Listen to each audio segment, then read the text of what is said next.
सही है,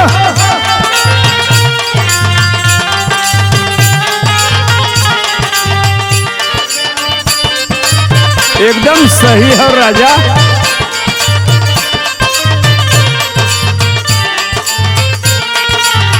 मार दिया जाए या छोड़ दिया जाए, बोल तेरे साथ क्या सलूक किया जाए। मार दिया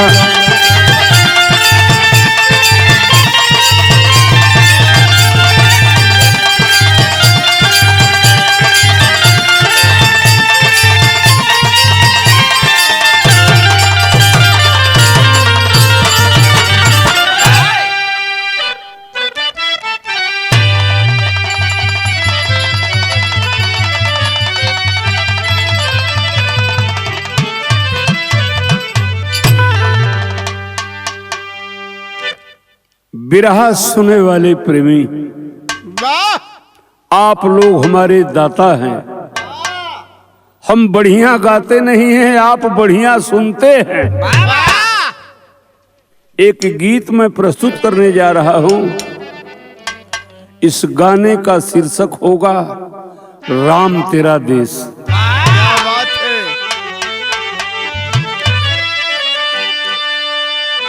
कवि जी कलयुग महाराज को धन्यवाद दिए हैं।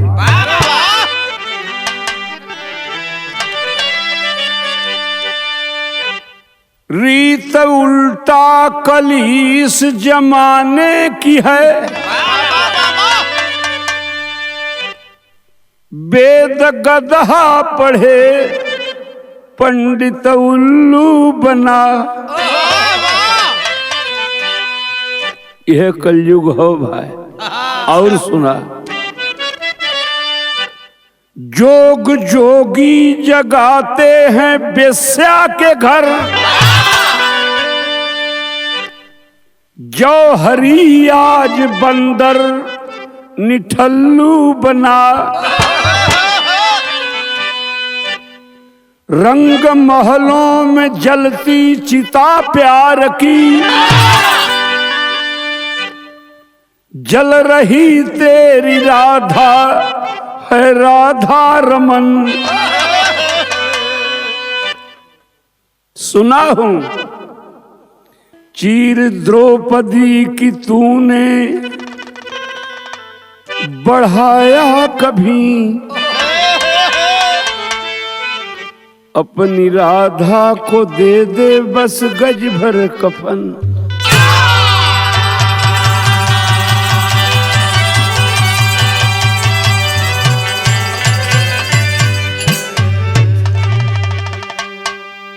अच्छा तक गाना बढ़िया हो तो तरज भी बढ़िया हो। जिसके सर पे हाथ हरदम, जिसके सर पे हाथ हरदम गौस समदानी का है।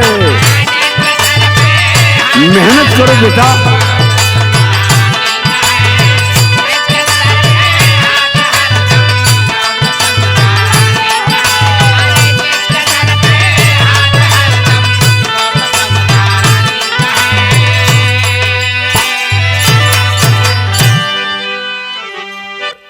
जिसके सर पे हाथ हरदम गौस समदानी का है।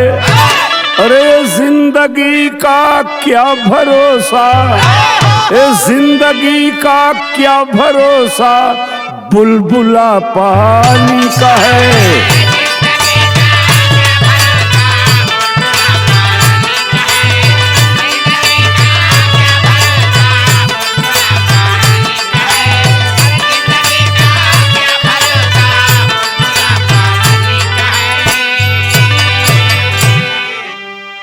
साथियों, क्या गरीबी है, क्या अमीरी है।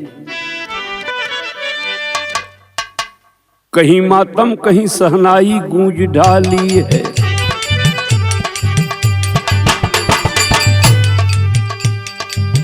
कहीं मातम कहीं सहनाई गूंज ढाली है। आंसू की होली जलती कहीं दिवाली है। कहिया का बात है। कहानी 7 जून 90 का तूफान किया। कहानी 7 जून 90 का तूफान किया। जिला बहराइच ग्राम फूलपुर दस्तान दिया। बस्ती जाठों की हाकिम सिंह एक गरीब रहा। बहराइच जिला में फूलपुर गांव हो। एक कथा व्यथा एक गरीब आदमी को हो। बस्ती जाठों की हाकिम सिंह एक गरीब रहा। नाम था हाकिम लेकिन हाकिम बदनसीब रहा। क्या बात है। परिवार में के रहल? मीरा किसले 2 संतान है भगवान दिया। मीरा किसले 2 संतान है भगवान दिया। पापी पेट ने लाचार बन शैतान किया। परिवार के जीविकोपार्जन का साधन का रहल।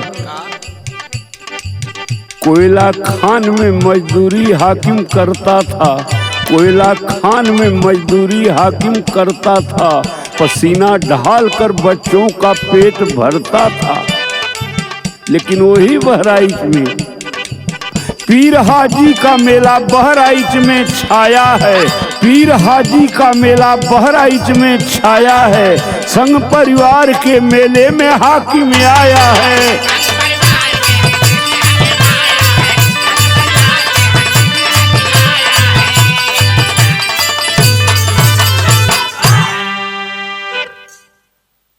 बेटवा बेटिया दुई रहल। 5 साल का बचवा रहलन। गरीबी में हाकिम बचवा का नाम किसले धैर्य रहल। जो बच्ची रहल ओकर नाम मीरा रखलन बड़ा दुलार से। कोयलरी के खान में मजूरी का काम करें। सावन के पूर्णवासी के जहिया रक्षाबंधन त्योहार मनावल जला। बहराइच में देखा कांड लोगन सुनत हुआ भाई। कांड तो बहुत तरह का। हमरे कांड में छिनरपन मिलवे नहीं करी। वो सब लफड़ा यहाँ ना चली। सुना गरीब आदमी कोयलरी से छुट्टी लेके घरे आयल रहलन। पूरे परिवार का मन बन गए कि रक्षाबंधन हो और बहराइच में हाजी पीर बाबा के मजार पर मेला लगेला। हम लोग भी मेला में चलल जाई। अच्छा तो जब मेलवा में हाकिम सिंह आपन दुल्ही आपन बेटी बेटा लिया के गईलन। लड़कवा 5 साल का हो तोतली बोली हो। कलश बाबू 5 रुपया हमहू के दा। अपने बेटा के दे देलन। अब बहनिया जो रहल मीरा अपने भैया का नाम माथे पर गोदना गोदवावत रहल। धुन तो इतना निकल बा कौनो धुन ऐसा ना है जो नहीं कि सुने वाला लोग ना जानत हुन। एक सिनेमा कई तरह जो हिंदी फिल्म को गंगा मैया में जब तक की पानी रहे मेरे सजना तेरी जिंदगानी रहे। जिंदगानी रहे। अरे मैया गंगा मैया बोलो मैया।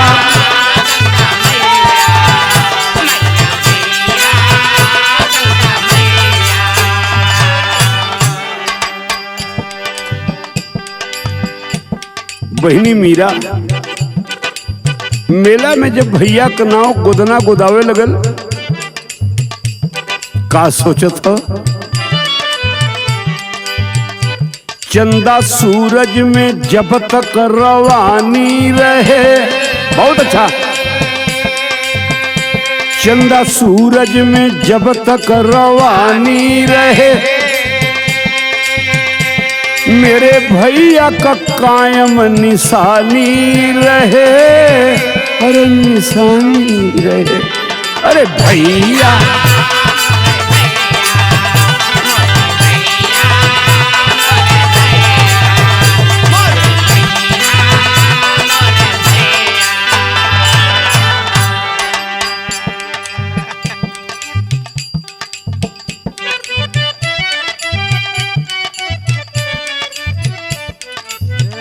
अभी अभी यह पुरस्कार जो आया है पंकज पुजारी के पिताजी हैं भैया लाल पाल 1051 रुपए का पुरस्कार दिए हैं। ये बिरहा कौन कर मांग रहल।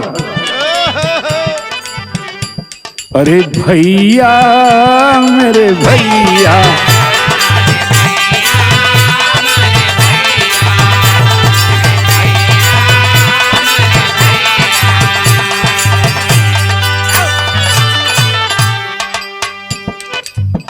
गोदना गोदावत और का सोचत भाई बहना का त्योहार राखी सुघर। बहुत अच्छा बेटा।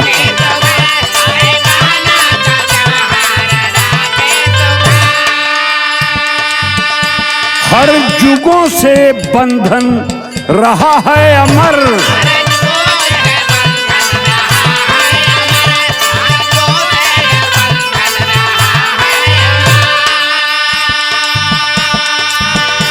गाता अंबर सदाए कहानी रहे। गाता अंबर सदाए कहानी रहे। मेरे भैया का कायम निशानी रहे। अरे निशानी रहे। अरे भैया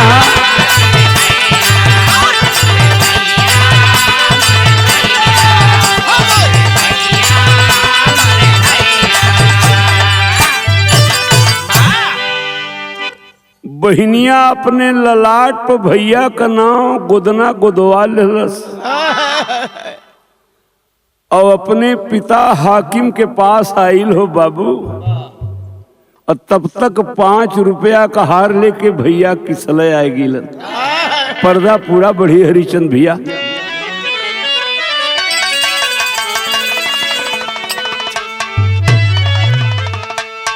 तरज का बताई तनी बिरहा सुना। आज ही बहन गरीबी में मेला में कितना खुश हो यह वो गावत हो। अरे झुम झुम के आया सावन। बहुत अच्छा।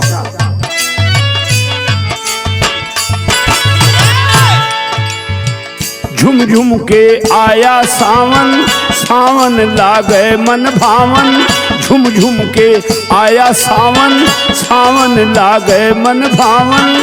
राखी बंधई है हमारे वीर नारे भैया।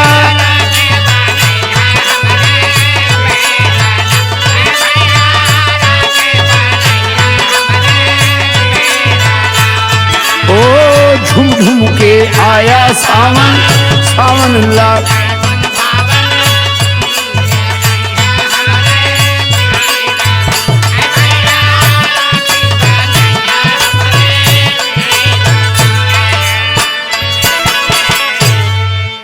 अरे धुन अपने जमाना में बच्चा तो हल्का मचौले रहल भाई।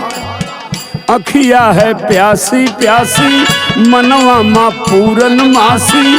अखिया है प्यासी प्यासी मनवा माँ पूरन मासी। अब तक ना आयो मेरो सावर।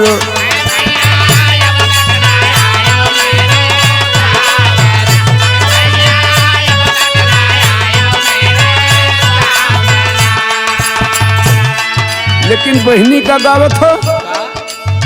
झुम झुम के आया सावन सावन लागे मन भावन।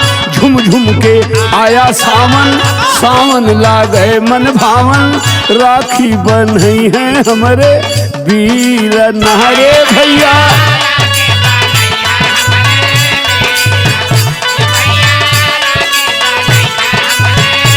सही है।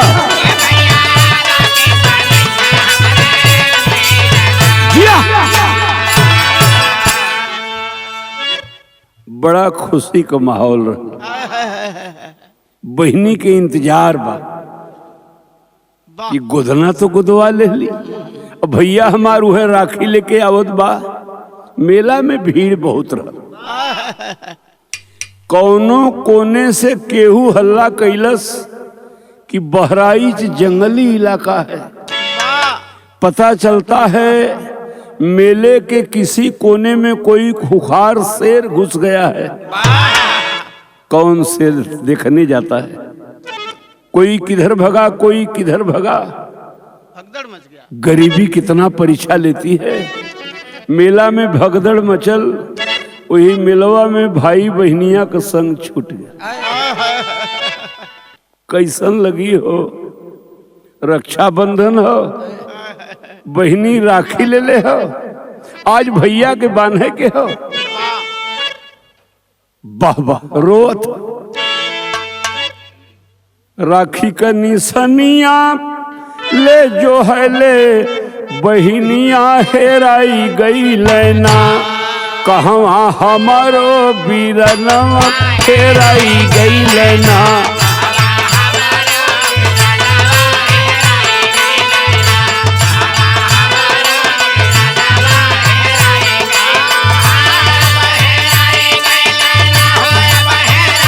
एकदम फरिया के समझा।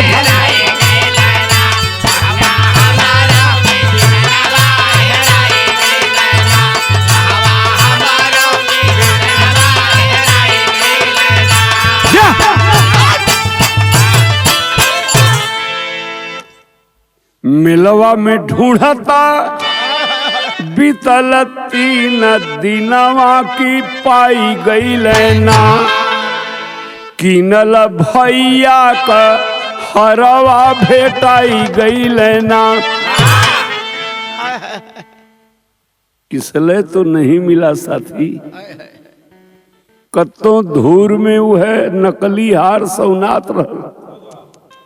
वह भैया का हार पौले हैं 3 दिन लोग खोजलन। औलाद का गम फौलाद की फारला बच्चा।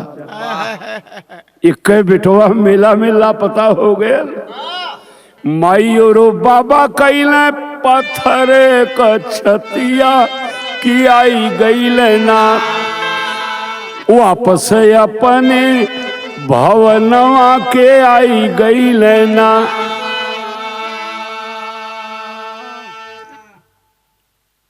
लाचार हो के लौट अलन अपने बिटिया के लिया के। छुट्टी खत्म हो गई, कोयलरी में नौकरी करे मजदूरी करे जाए के हो। ए भैया नौकरी करत आवत जात 12 साल बीतल। एक बात और बुढ़वा कहले हूं, बुरा मत मनिहा जा बिरहा जे सुनत हुई। ए संसार में मुअल बर्दाश्त होला, हेरायल बर्दाश्त ना होता। 12 साल बीतल, हई बहनिया अब जवान हो गई। रुपया पैसा घरे कुछ ना हो, मजूरी का भरोसा हो। हाकिम अपने बेटी के पाक यही कहत होन कि राम का देश है, कृष्ण का देश है। अब मुरारी ओहो मुरारी कब बचई बाल जिया, काहे गरीब रहल। लड़की बदे बियाह खोजे, घर मिले तो बर न मिले, बर मिले तो घर न मिले, सब जगह पैसा का डिमांड रहल। तब वो कह रहल हूँ कि मुरारी कब बचई बाल जिया, और होली लहू का खेल दहेज अत्याचारी, मुरारी कब बचई बाल जिया। बहुत अच्छा।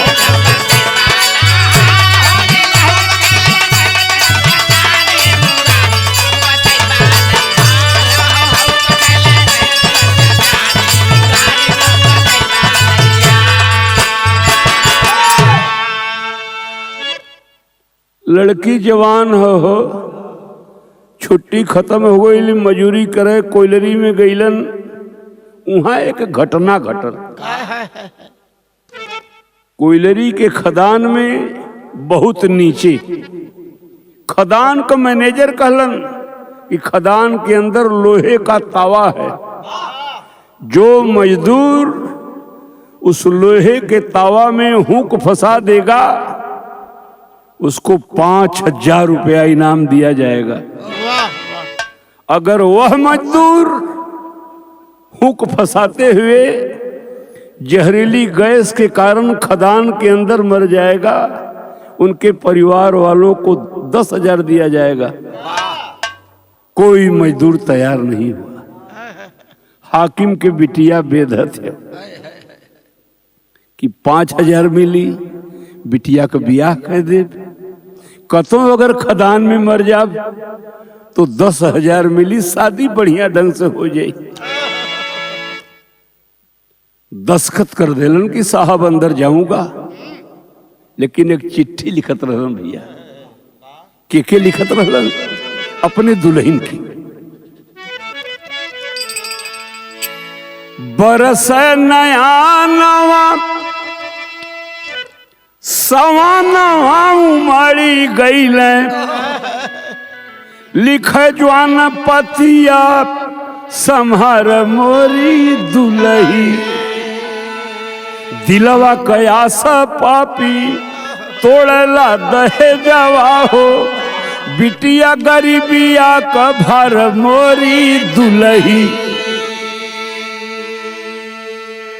क्षमा कर देना मीरा की बात, अगर मैं नहीं लौटूंगा तो तोहरा से नूरावा डूबल जलवा में मिली है रुपया 10,000 मोरे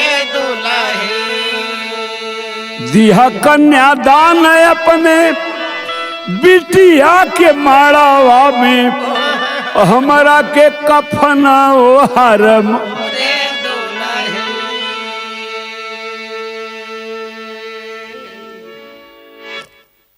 चिट्ठी में लिखलन कि मीरा की माँ, इस गरीब को क्षमा कर देना।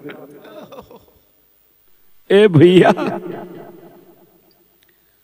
जहरीली गैस के कारण कोयलरी के खदान में हाकिम सिंह की मौत हो गई। हाकिम की लाश उनके गांव फूलपुर आई। जमाना रुअत हो, गांव रुअत हो। का मालिक ऐसनो विपद देला, बेटवा मेला में हेराए गए। आज बिटिया बियाह करे के बाद घर में पैसा ना हो, वो गांव को प्रधान जी केकर वर्णन करी। पंकज पुजारी के पिताजी बैठे हैं। एक नेक व्यक्ति भैया लाल पाल जैसे रहे। यार विपद पड़ गई। पूरे गांव वालन के बुला के मीटिंग कैलन कि तेरा ही तो हम लोग कर देते ही, लेकिन एक गांव के रहत, हमहन के रहत, कोई बिटिया का बियाह न होई। पूरे गांव वालन का मीटिंग बुला के शेर दू शेर गेहूं चावल रुपया पैसा चंदा जुटा के मीरा का बियाह तय कैलन। जौने दिन बारात आइल हो भाई, तनी वही दिन का बयान सुना।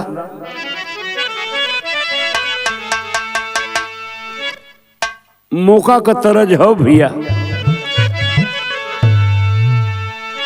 बोल जिन बोला हो, बोल जिन बोला पपीहरा, हरि का बोल जनी बोला।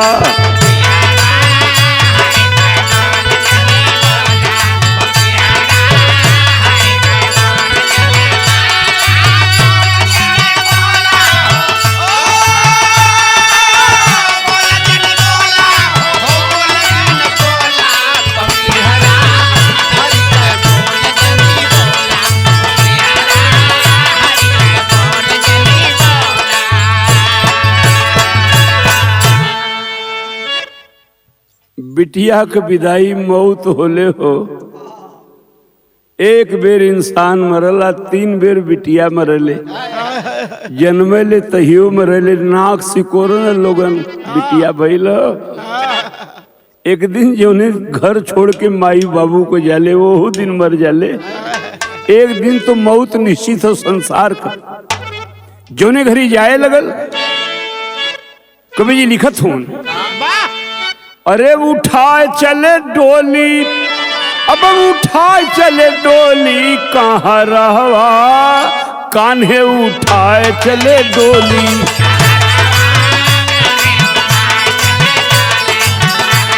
चले दा।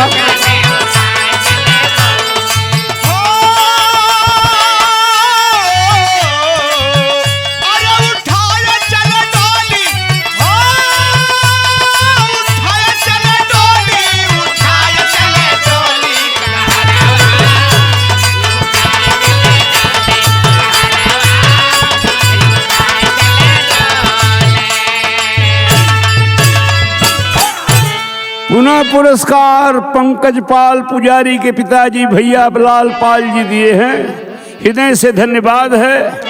हे भैया स्टूडियो हो, मन जेकर बनत बा पैसा देत बा, पैसा तो लोग जिंदगी भर देला, यह गरीबी हो भाई। कहे वाला तो इहो कहना कि दुनिया में गरीबे ना हो, लेकिन हम गरीबी देखे। वीरन की तस्वीर दिल में ढली थी, अभी ससुरे जाता एक बात गुनत हो कि भैया हमार रहल होतन, आज हमरे डोली पर वहार डले होतन। वीरन की तस्वीर दिल में ढली थी और ससुराल मीरा बिलखती चली थी।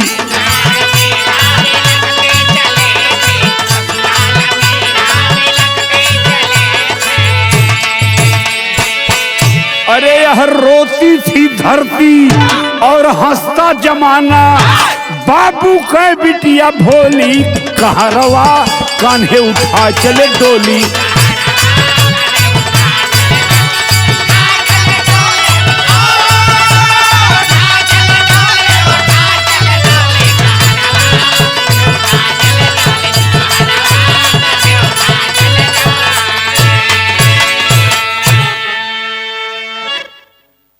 हंसी खुशी मीरा ससुराल पहुंची है, लेकिन वहां कौन घटना घटल। ओकर पति दारू के नशा में धुत हुन, और जब सुहाग रात मनावे अलन तक का कहलन, यहाँ संतऊ गीत हो। सुना बच्चा भैया, पिसना कौने जतन से सानी बाबा।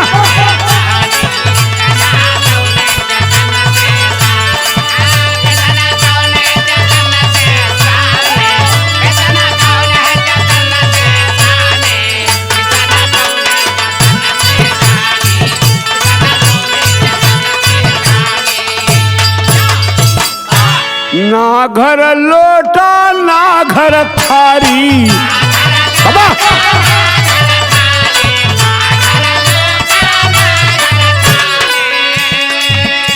अरे नाही गगरिया में पानी, पिसना कौने जतन से सानी बाबा बाबा।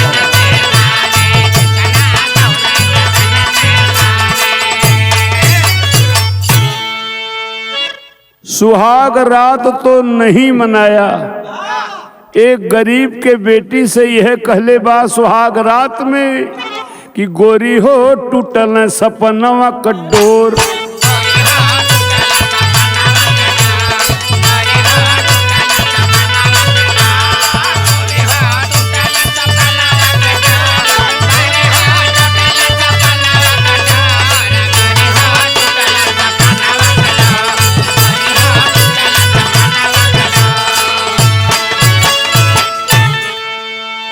हाकिम जो खदान में मर गईलन, गांव को प्रधान जी वह 10,000 तिलकवा देले रहलन, जो कोयलरी के खदान से मिलल रहल। लेकिन मीरा का पति का कहलस, मिलल दहेजवा नगद 10,000, मिलल दहेजवा नगद 10,000, माई तोरा सिकड़ी का कई नी उधरवा।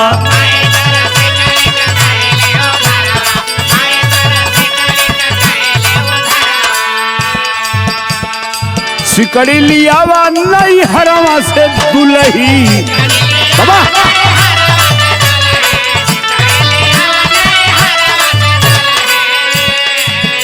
अरे रतिया पीतत हो भोर, गोरी हो टूटल सपनवा कठोर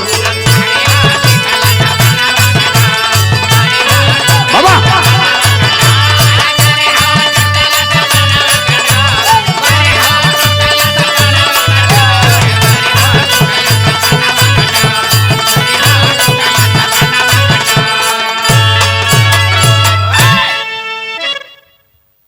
पांव पकड़ के रोत, हे बाबू हमार पति हुआ देवता हुआ,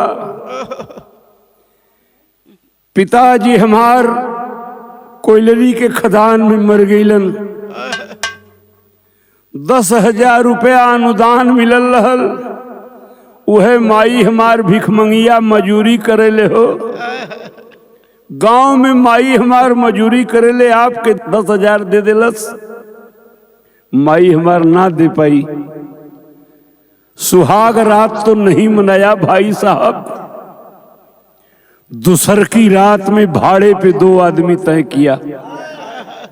ऐसनो कमीना ये धरती पर हुन, हम बताए कि यह राम का देश है।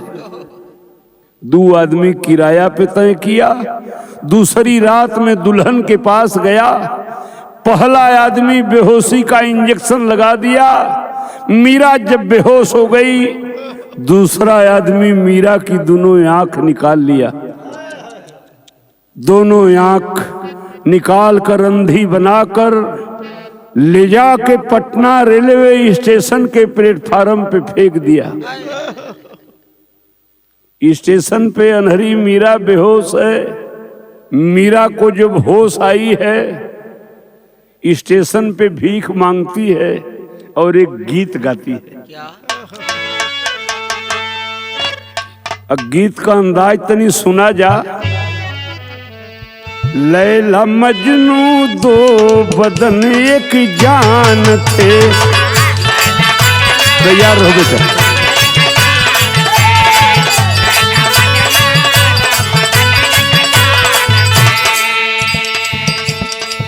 दोनों अपने प्यार में हैरान थे, लैला मजनू 2 बदन एक जान थे। बहुत अच्छा बेटा।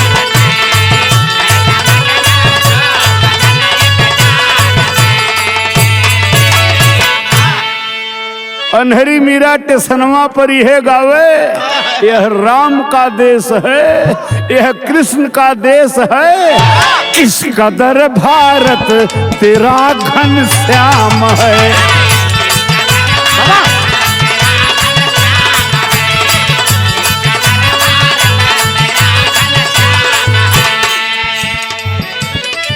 जल रही पापों से मथुरा धाम है, जल रही पापों से मथुरा धाम है, किस कदर भारत तेरा घन श्याम है।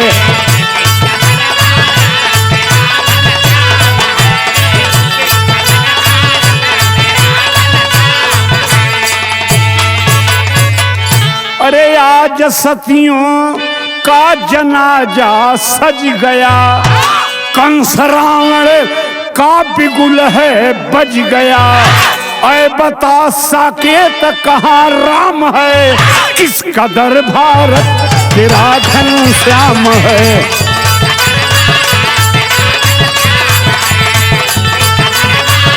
बाबा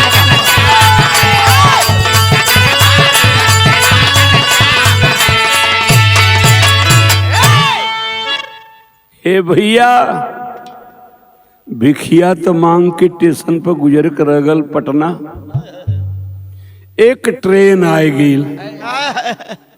ट्रेन का नाम रहल 11 उनमें सिवान का इंस्पेक्टर साहब दोनों प्राणी बैठल रहलन। साहब को एकदम नई उम्र हो, जल्दी का गौना भयल हो, वही खुशहाली में हनीमून मनावे जात रहलन। कुछ नाश्ता कैल चहलन, भिखमंगिया का गलती ना हो यह कहलस, बाबू अनहरियों के एक रोटी दे दा। साहब के दुख लगल कि रोटी हम नहीं खाया। पहले यह अनहरी हाथ पसरलस, 3-4 थप्पड़ों के मार दिलन। स्टेशन पे गिर गई, पत्थर का टुकड़ा सर में धंस गया, खून बहने लगा। एक बात और सुना, औरतन का दर्द औरतन की बुझा ले। सहबाइन कहनी को आज तू घूमे चला, देवी देवता का दर्शन करे चला, अनहरी के एक रोटी ना दे के मार देला, अब तो स्टेशन पर बेहोश हो गई। छोड़ देना ट्रेन, दोनों प्राणी मर जाई। पर्दा पूरा लगी।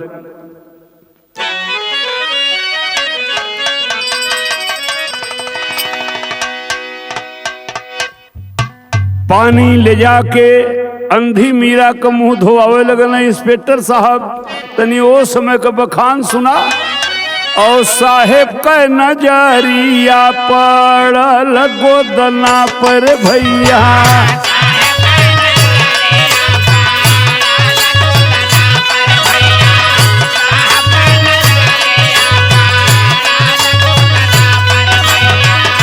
दिलवा मसो से वाले पनवा का प्यारा,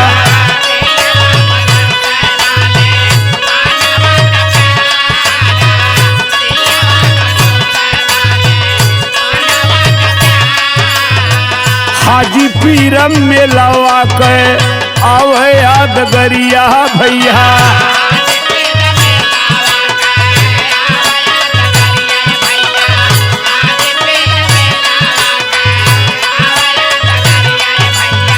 बरसला नया नवासा व नवा का धारा,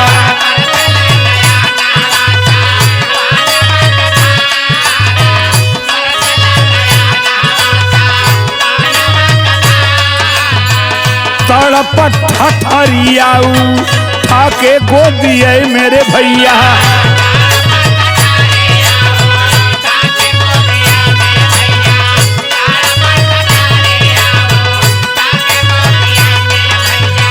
बोला मीरा बहिनी किसल भैया हम तोहार,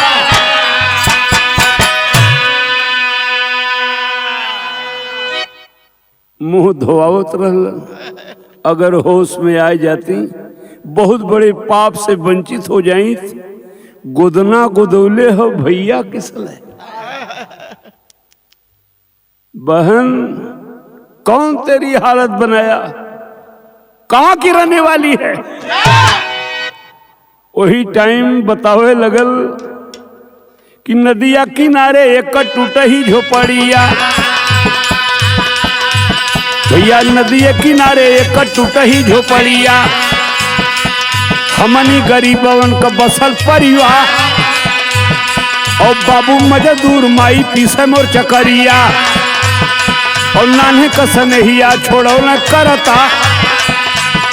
और हथवा पकड़ के अपने किसला बिरना के, और बोली मीरा पूरा भईने सपना हमा, और बोली मीरा पूरा भईने सपना। और हमारी मनौती हाजी पीर जी से रहली कि हुई है इन सब पे दर्जे दिन बिरना हमा।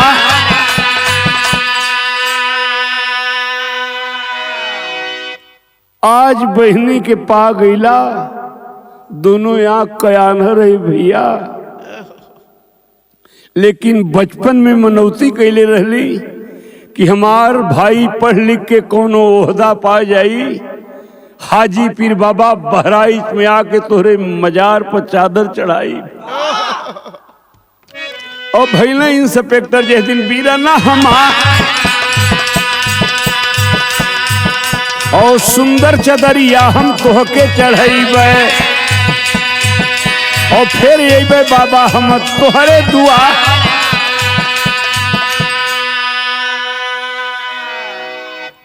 कुछ ना चाहिए भाई से, माना तो देव नहीं पाथर, हमार मनौती खाली पूरा कर दिया।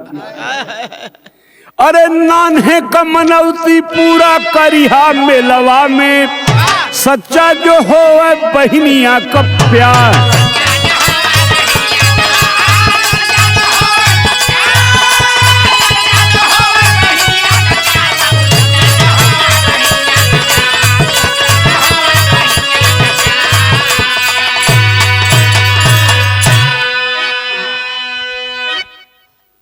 गले का हार इंस्पेक्टर देता है बहन को, और बहन कहती है कि भैया यह हार नहीं चाहिए।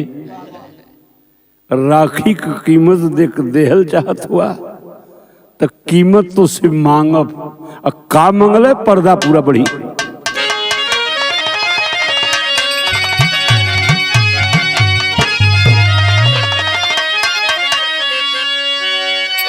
अरे बहिनी कब प्यार जिन भूलैया बिरना, हमारी राखी वाली लजिया बचैया बिरना। बहुत अच्छा।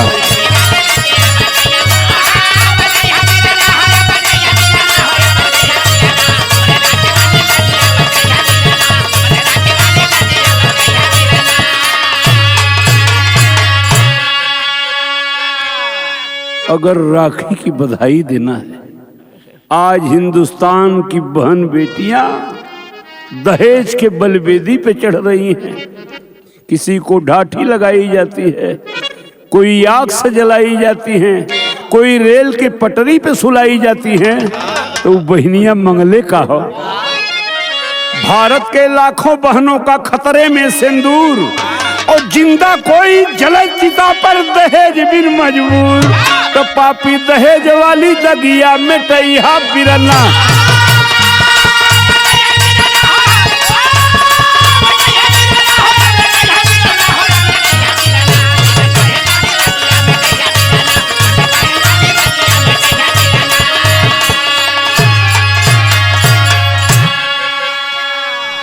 राखी के बधाई में दे देना भैया, जो दुर्गति हमारी हुई है। जहां तक जानकारी आपको हो, और किसी बहन की है दुर्गत नहीं होनी चाहिए। लेकिन सुन ला भयल का, मीरा किसलय का धजल में तड़प रहा था प्यार। पड़ी लाश गोदी में, ये हंसा छोड़ चलल संसार। और अग्नि दनव करतिया निभैया बिरना।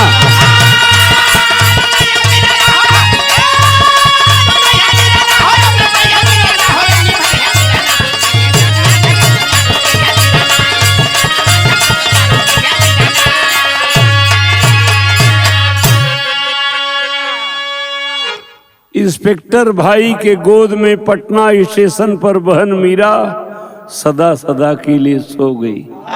लेकिन पुलिस का आदमी पूरा बायोडाटा होकर ले चुका ललन कि कहाँ घर है उस कमीने का जो तुझे अंधी बना दिया। ए भैया खोजत खोजत पहुंचे हैं वही अन्यायी के बखरिया।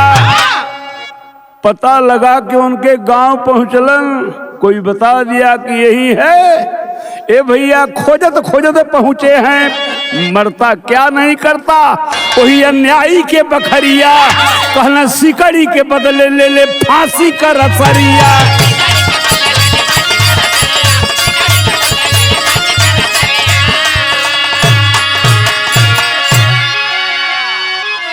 इंस्पेक्टर साहब बहन का बदला लिए, फेंक के रस्सी गला घूंट दिए। जब मरे लगल तो एक ठे बात कहलन, अरे गैली जहवा बहिनी तू वही जइहा बिरना। हमारी राखी वाली लजिया बचैहा।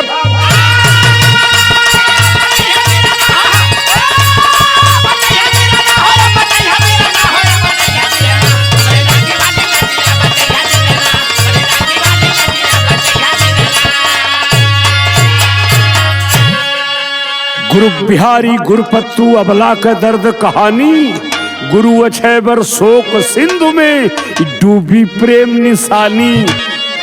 मुरारी कब और दुर्जन प्रसिद्धन शारदा चरण बलिहारी। मुरारी कब बचई बहा लजिया। बहुत अच्छे।